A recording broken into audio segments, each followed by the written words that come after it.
igicamunsi cyiza kuri wowe wahisemo kubana natwe kuri tariki ya 10 y'ukwezi kwa gatandatu umwaka w'ibihumbi 2020. Mukomeze kugira umunsi mwiza no kugubwa neza aho muherereye hose, abari mu karere k'ibiyaga bigari ku mugabane wa Afurika ndetse no hakurya y'umugabane wa Afurika. Reka mbifurize gukomeza kugubwa neza no kugira amahoro ya Nyagasani kuri wowe uba wahisemo kubana natwe. Reka nkwibutse ko ushobora gukomeza n'ubundi gukurikirana amakuru yacu ku buryo bugezweho kandi bunogeye ijisho. Jya munsi y'iyo video yawe hepfo gato mu ruhande rw'iburyo ukore kuri subscribe ndetse unanyeganyeza akazogera kugira ngo ujye uwa mbere mu kuba wabona amakuru yacu yabonere ku gihe mu gihe tumaze gutegura inkuru ndetse no kuzitunganya. Tugiye kwerekeza mu gihugu cy'u Burundi, kuko rero ibitangazamakuru byinshi bikomeje kugenda bibyandika, yaba inkuru irebana na nyakwigendera perezida w'iki gihugu cy'u Burundi Pierre Nkurunziza witabye Imana azize uburwayi bw'umutima ku munsi wo kuwa mbere, ndetse hakomeje kugenda havugwa n'andi makuru atandukanye ava mu muryango wa nyiricyubahiro Petero Nkurunziza uherutse kwitaba Imana. Amakuru rero ubu ngubu amaze kongeraho muri aka kanya nuko nyina wa perezida Nkurunziza ngo nawe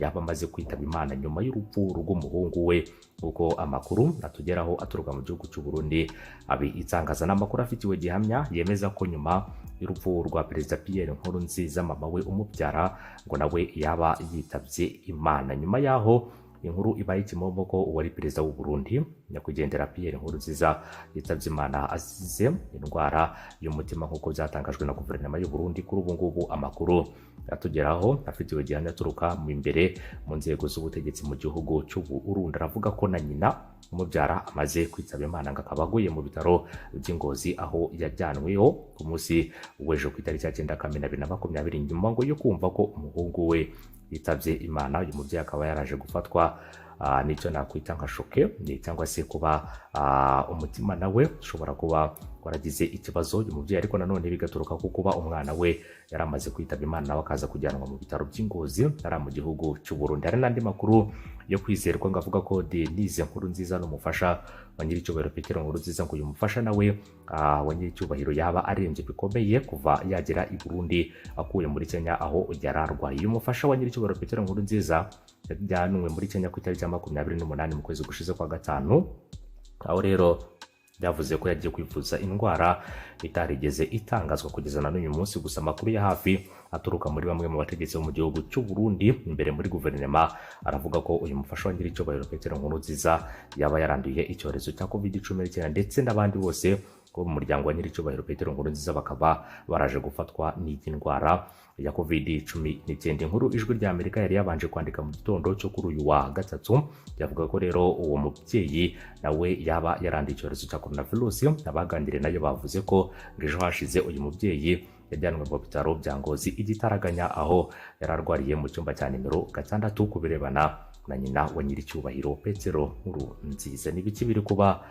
umuryango wa nyiricyubahiro Petero Nkurunziza ese mu gihugu cy'u Burundi hameze hate kuri ubu ngubu nyuma y'inkuru nk'iyi y'akababaro ikomeje kugenda ivugwa muri iki gihugu? Binashoboka ko ashobora gukurikiraho n'izindi nkuru nk'izi ngizi, ariko ntabwo tubyifuza kandi turifuza neza ko buri wese umerewe nabi, byaba abarwayi ndetse n'abandi bose batarakira, Imana ikomeza kubafasha kandi bakagubwa neza bakongera bagatora mitende bakagira ubuzima bwiza. Nyuma rero byabaye ku mukuru w'igihugu cy'u Burundi nyakubahwa perezida Pierre Nkurunziza, mu gihugu cy'u Burundi bahise batanga konji y'iminsi 7 kugira ngo habeho ibikorwa byo kwibuka ndetse no kunamira Pierre Nkurunziza witabye Imana ku munsi wo kuwa mbere. Ubu ngubu nta kindi kiri kuvugwa, ibintu byose rero mu gihugu cy'u Burundi birasa naho byamaze gutuza, kuko ubu ngubu igihugu cy'u Burundi kiri mu bihe bikomeye, ni bihe by'akababaro, ariko nta kundi byagenda tugomba kubyakira kandi n'abavandimwe mu gihugu cy'u Burundi bagomba kubyakira, kubera ko niko biba byashatse kuba, nta wabuza ikigomba kuba. Isaha y'ikintu cyageze,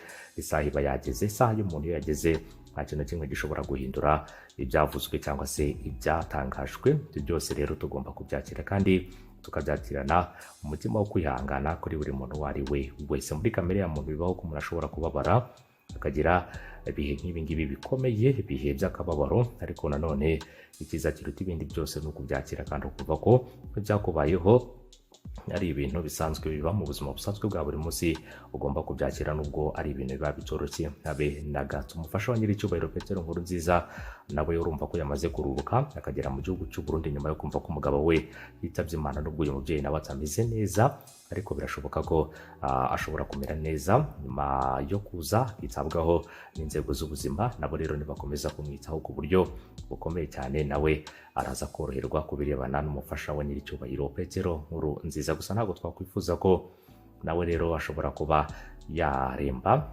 ntabwo twabyifuza, ariko rero icyo twifuza ni uko bagira ubuzima bwiza, kandi tukifuza ko n'abandi mu muryango we bakomeza kugubwa neza. Nyuma rero yuko humvikanye inkuru nk'iyingiyi y'akababaro ku mukuru w'umuryango ari we nyiricyubahiro Petero Nkurunziza, ndetse akanaba perezida w'igihugu cy'u Burundi waburaga amezi agera kuri 2 gusa ngo ahererekanye ubutegetsi n'uherutse gutorwa, akaba ari General Major Evariste Ndayishimiye uherutse gutorwa ku mwanya w'umukuru w'igihugu hara mu gihugu cy'u Burundi. Reka rero twizere neza ko abarundi, abavandimwe b'abarundi, inshuti z'imiryango ndetse n'abandi mwese mukomeza gufata mu mugongo umuryango wa nyakwigendera.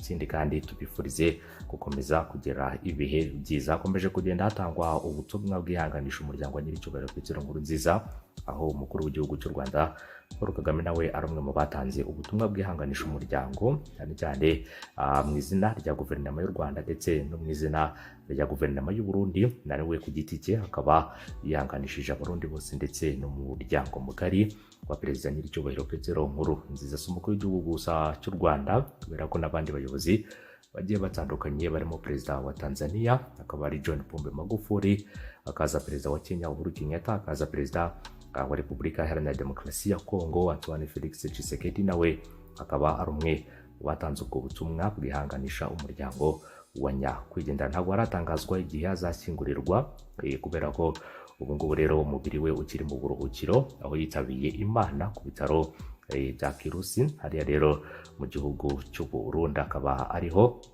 yitabiye Imana, ndi ku bitaro byitwa ngo Natwe Turashoboye, akaba ariho yitabiye Imana, ndetse akaba yaritabye Imana azize guhagarara ku mutima. Gusa ntabwo byigeze bitangazwa, ariko hakomeje kugenda hacicikana amakuru avuga ko yaba yaritabye Imana, ariko guhagarara kwe ku mutima bikaba byaraturutse ku kwandura icyorezo cya coronavirus nk'uko abahanga ndetse n'abandi bakomeje kugenda bivuga mu gihugu cy'u Burundi. Gusa nta rwego na rumwe rwigeze rutangaza ko Pierre Nkurunziza yari arwaye coronavirus, ndetse mu gihugu cy'u Burundi hakomeje kugenda humvikana amakuru y'iki cyorezo, ariko rimwe na rimwe inzego zibishinzwe zigatangaza ko nta cyorezo gihari, kandi ko Imana ishobora byose ariyo izabakiza icyo cyorezo cya coronavirus. Ni icyorezo gikomeje guhitana abatari bake, yaba rero abakomeye, aboroheje, abana ndetse n'abakuru n'abandi bose. Ni icyorezo gikomeje kugenda cyoreka imbaga y'abatari bake ku isi nzima, kubera ko miliyoni n'amamiliyoni y'abantu bamaze kwandura iki cyorezo, kandi nta muti, nta rukingo ruhari, usibye kwitabwaho bakavurwa umunsi ku munsi, ariko kikaba gikomeje kugenda gihitana abantu. Mu gihugu cy'u Rwanda natwe hamaze gupfa abantu 2 nibo bamaze kwitaba Imana, harimo umupolisikazi witabye Imana azize iki cyorezo cya COVID-19. Nyuma yaho hari undi mugabo nawe wari witabye Imana. Aba bose bakaba baritabye Imana baturutse hanze y'igihugu, bagera mu gihugu bakitabwaho n'ubuganga, ariko bikaza kuba iby'ubusa, icyorezo kikaza kubirenza cya COVID-19. Dukomeze kwirinda, dukomeze gukurikiza amategeko n'amabwiriza ashyizweho na guverinoma mu kwirinda ko iki cyorezo gishobora kuba cyakwirakwira mu bice bigiye bitandukanye. Abantu mwese mukomeze kukirinda mu buryo ubwo ari bwo bwose, mukaraba intoki amazi meza n'isabune. Ikindi kandi mukomeze kwambara udupfukamunwa aho mugiye hose, kugira ngo rero mukomeze kubungabunga ubuzima bwanyu. Uyu munsi tuvugana hano mu gihugu cy'u Rwanda, icyorezo kimaze kwibasira akarere ka Rusizi, kubera ko imibare myinshi y'abantu baturuka rero cyangwa se imibare myinshi y'abantu bagaragara ko banduye iki cyorezo n'ubu ngubu nabari guturuka mu karere ka Rusizi. Umunsi ku munsi hagenda hagaragara abantu bashya bahuye n'abanduye, ndetse no mu karere ka Rusizi mu minsi ishize, nk'uko itangazo rya Minisitiri w'Ubutegetsi bw'Igihugu ryabishyize ahagaragara, hakaba haramaze gushyirwaho guma mu rugo y'ibyumweru bigera kuri 2 mu karere ka Rusizi. Ubu ngubu nta n'inyoni itamba, umujyi urera, n'abaturage ubwabo bakinga amasaha y'isa 10 z'umugoroba, bemerewe gucuruza, abatabyemerewe kandi nabo baguma mu ngo zabo. Hari kwifashishwa za drone mu kugenzura ibyo bikorwa byose birebana n'uko abantu bari kuguma mu ngo zabo. Icyo ngicyo ni kimwe mu biri gukoreshwa kugira ngo abantu bakomeze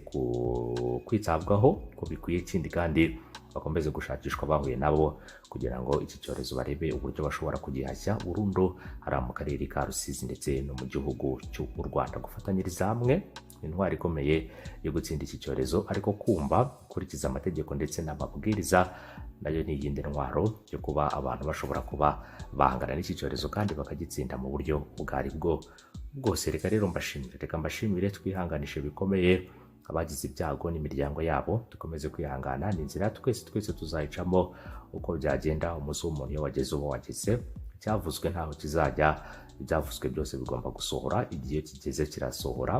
Kuri ibyo byose rero biba byaragiye byandikwa, kandi nta hantu hamwe umuntu ashobora kuba yabihungira. Iyi si n'ubuturo bwacu, iyi si kandi ni naho twese tuzaruhukira. Nta muntu n'umwe rero ukwiye kukubeshya ko ibyamubayeho cyangwa se bishobora kuba bitaramubaho ngavuga ngo ntago nanjye bizambaho. Ibyabaye kuri mugenzi wawe nawe byakubaho, twese byatubaho. Niyo mpamvu dukwiye kwitwararika. Umunsi mwiza kuri mwese, bye bye.